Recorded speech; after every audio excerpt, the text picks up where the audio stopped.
ಹರೇ ಕೃಷ್ಣ. ಎಲ್ಲರಿಗೂ ಹರೇ ಕೃಷ್ಣ. ನನ್ನ ಹೆಸರು ಆರ್ ನಾರಾಯಣ ಸ್ವಾಮಿ, ನಿವಾಸ ದೊಡ್ಡಬಳ್ಳಾಪುರ. ಮೂಲತಃ ನನ್ನ ವೃತ್ತಿ ಪ್ರೌಢಶಾಲಾ ಮುಖ್ಯ ಶಿಕ್ಷಕ.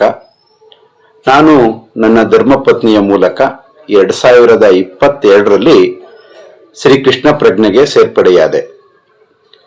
ಬಹುಮುಖ್ಯವಾಗಿ ಕೃಷ್ಣ ಪ್ರಜ್ಞೆಯಿಂದ ನಾನು ಯಾರು, ನನ್ನ ಕರ್ತವ್ಯವೇನು, ನನ್ನ ಮತ್ತು ಭಗವಂತರ ನಡುವೆ ಇರುವ ಸಂಬಂಧವೇನು ಎಂಬುದನ್ನು 18 ದಿನಗಳ ಆ ಕೃಷ್ಣ ಪ್ರಜ್ಞೆಯ ತರಗತಿಯನ್ನ ಶ್ರೀ ಶ್ರೀ ಶ್ರೀ ಪೂಜ್ಯ ಸುರನಾಥ ಗಿರಿಧರ ದಾಸರ ತರಗತಿಯಲ್ಲಿ ನಾನು ಅರಿತುಕೊಂಡೆ.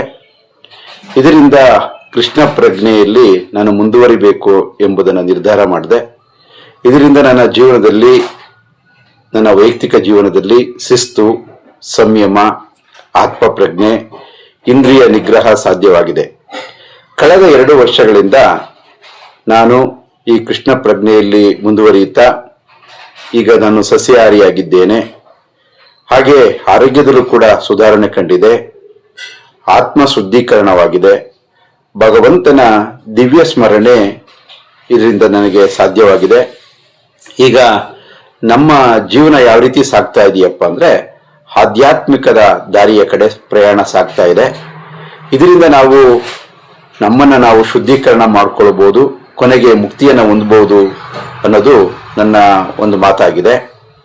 ಹಾಗೆಯೇ ನಮ್ಮ ಹಿಂದೂ ಧರ್ಮದ ಸನಾತನ ಕೊಡುಗೆ ಏನು, ಅದರಿಂದ ನಾವು ಯಾವ ರೀತಿ ನಮ್ಮ ಜೀವನವನ್ನು ಶುದ್ಧೀಕರಣ ಮಾಡಿಕೊಳ್ಬೇಕು ಅನ್ನೋದನ್ನ ನಾವು ಭಗವದ್ಗೀತೆ ಮತ್ತು ಭಾಗವತಗಳ ಅಧ್ಯಯನದಿಂದ ಸಾಧ್ಯವಾಗಿದೆ.